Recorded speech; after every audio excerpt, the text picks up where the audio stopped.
Welcome to the final month of the calendar, that is Zulhijjah. Salman al-Farisi was initially a Christian who entered Islam, and he came to Muhammad sallallahu alaihi wasallam. He said, "Oh Rasulullah, among my companions are those who are devoted to worship. They love Allah, they love these prophets, they worship Him, they pray all the days, they fast, and they perform pilgrimage." Rasulullah sallallahu alaihi wasallam look at him. He says, "Ya Salman, their faith will not benefit them." Why? Because they reject me. So the Jews were believers until when Christ came, they rejected him, then they become disbelievers. The Christians were believers until when Muhammad came, they rejected him, and then they become disbelievers. So rejecting one of the messages of Allah is indirectly rejecting all. Disbelieving in one prophet is indirectly disbelieving all the prophets. So this month is the month of ibadat, the month of helping others. It is the month of venerating Allah, praising Him frequently. Rasulullah says in the hadith recorded by Al-Bukhari, hadith of Abdullah ibn Abbas, he says, "Ma min ayyamin al-amal al-salih fihinna habbu ila Allah min hadhihi al-ayyam." There are no days in which Allah loves to see His servant practicing good deeds than these days. So it is the day that when you do good deeds, Allah loves it. So there are many sunan that Rasulullah taught us. Some of them have been neglected, and one of them is fasting. You can fast from the very first day of Zulhijjah until the 9th one. It is sunnah. And Rasulullah said that Allah did not even specify reward for fasting. He said fasting is mine. So it has a special reward.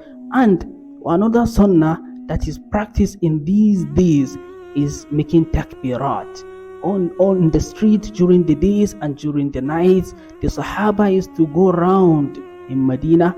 They would be raising their voices, venerating the names of Allah and making takbirat. Allah says in Surah Al-Hajj, وَأَذِّن فِي النَّاسِ بِالْحَجِّ يَأْتُوكَ رِجَالًا وَعَلَى كُلِّ ضَامِرٍ يَأْتُونَ مِنْ كُلِّ حَجٍّ عَمِيقٍ. Proclaim the Hajj so that people will come from every angle while they are trekking, and some are on their transportation. And Rasulullah says, لِيَشْهَدُوا مَنَافِعَ لَهُمْ وَيَذْكُرُوا اسْمَ اللَّهِ عَلَيْهِ, so that they should witness the favors of Allah and also praise Allah. They should, mention the names of Allah. That is the takbirat. He says, لِيَشْهَدُوا مَنَافِعَ لَهُمْ وَيَذْكُرُوا اسْمَ اللَّهِ عَلَيْهِ. وَيَذْكُرُوا اسْمَ اللَّهِ. That is the making of takbirat. And the sigha is Allahu Akbar, Allahu Akbar, La ilaha illallah, Allahu Akbar, Allahu Akbar, walillahi alhamd. There are many expressions that you can make, but this one is one of them. So doing that is one of the ibadat. And also, if you have the chance to perform Hajj in these days, you can do that. It has great reward.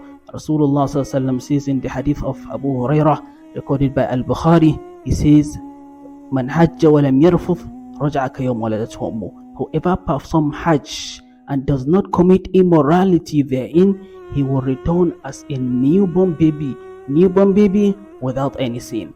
And Rasulullah also mentioned in the hadith recorded by Al-Bukhari the same thing.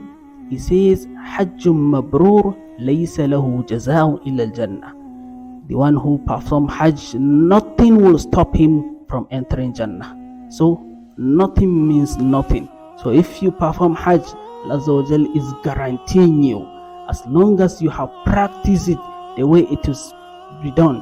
And if you have the chance, you have the opportunity, Imam Ahmad ibn Hanbal is saying, there is no act of worship that one can do on the day of Eid, that is on the 10th of Zulhijjah, than slaughtering the cattle.